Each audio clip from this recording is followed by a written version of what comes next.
Hello, Weekend Crafter. Welcome or welcome back to the Craft Time Studio. This is Ancher, Weekend Crafter, and for this weekend, I wanted to share with you a few ideas on how to put texture onto your polymer clay creations. If this is something that interests you, I hope that you consider liking and subscribing to the Craft Time Studio for your weekend dose of crafts. This is actually titled Part 2 because I had already shared a video on adding texture a couple of years back. But I wanted to revisit this because I have more suggestions using some found objects. I am linking my previous videos for those who haven't watched it yet. Let's start with using medium grit sandpaper. I'm sure you've seen this used a lot of times on different projects. And it is a great way of putting texture onto your clay. What I did here was that I flattened my clay into the number 4 setting.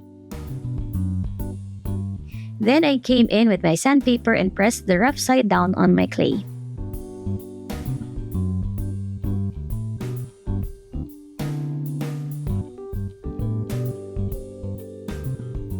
Here is a close-up of the texture that it creates on the clay. I love partnering this with gray granite because it gives this very organic look.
The next item that I used is probably one of my favorites. I used a textured paper bag that had this leather-like texture.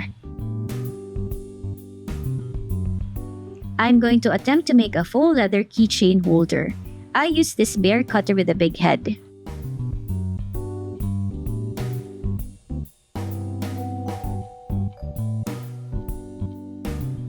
I then flattened my clay out into the number 4 setting. Then I got my roller and placed the paper bag onto the clay, carefully pressing it down with the roller. Here is the close-up, and honestly, I loved the grainy effect that was transferred onto the clay. I pressed down the head of the bear cutter onto the clay.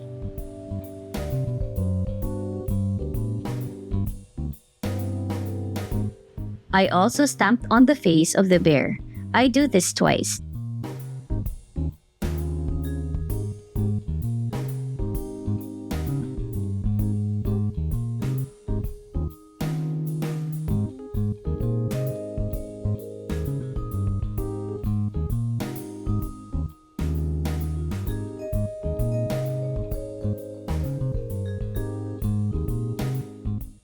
Then I remove the rough ends at the bottom of the head.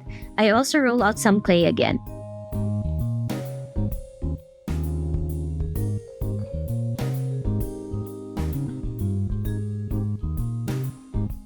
Then I cut a rectangular shape.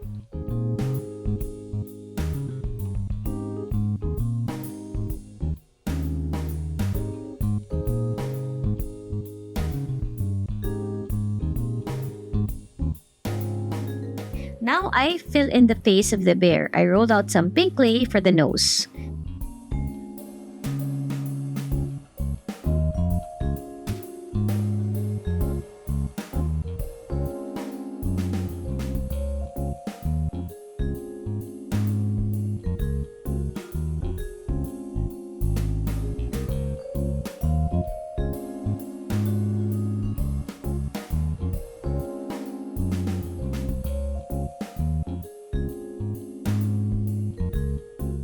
Then I rolled out some dark can clay for the eyes.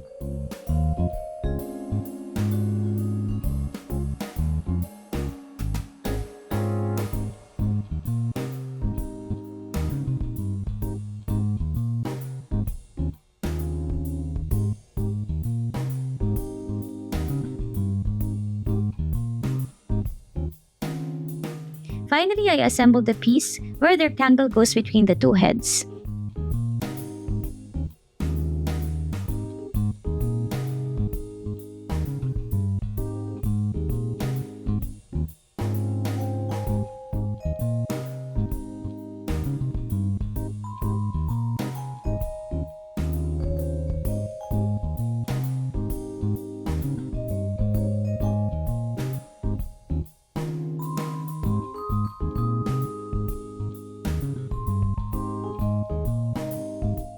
I attach the rectangle with the liquid clay.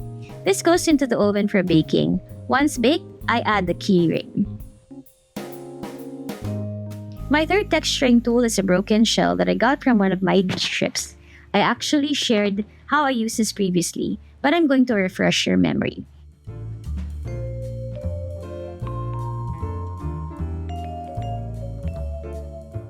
I often use this shell to place texture on my petals.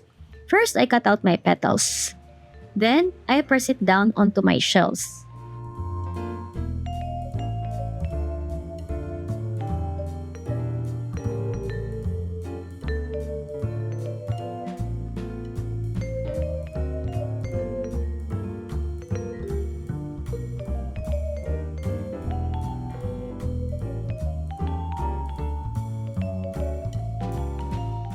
I then assemble my flower.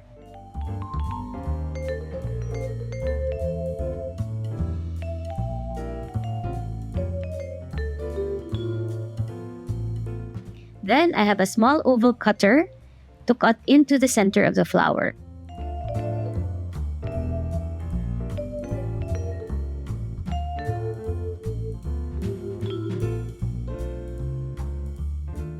I use my detail needle to texture the center of the flower.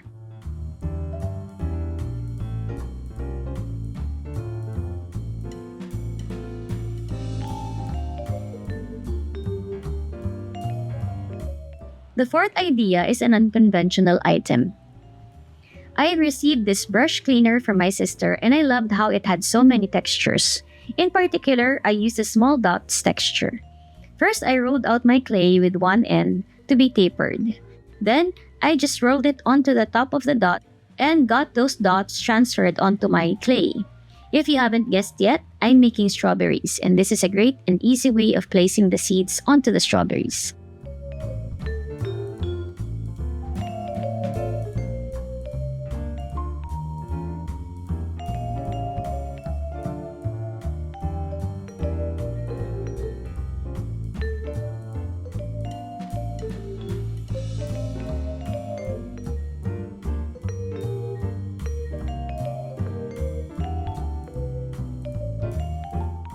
And finally, I kept this doily from when I went out and ordered some dessert.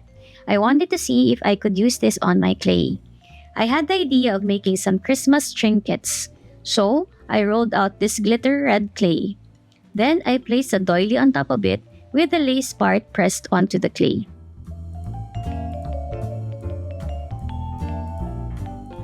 I rolled it to make sure that the doily was stuck on the clay.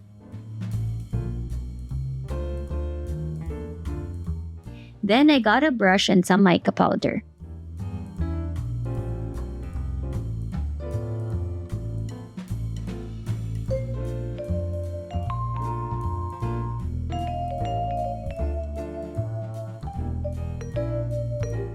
As you can see, the doily acts like a stencil and I got the pattern onto the clay. Then I got my Christmas tree cutter and positioned it on the pattern.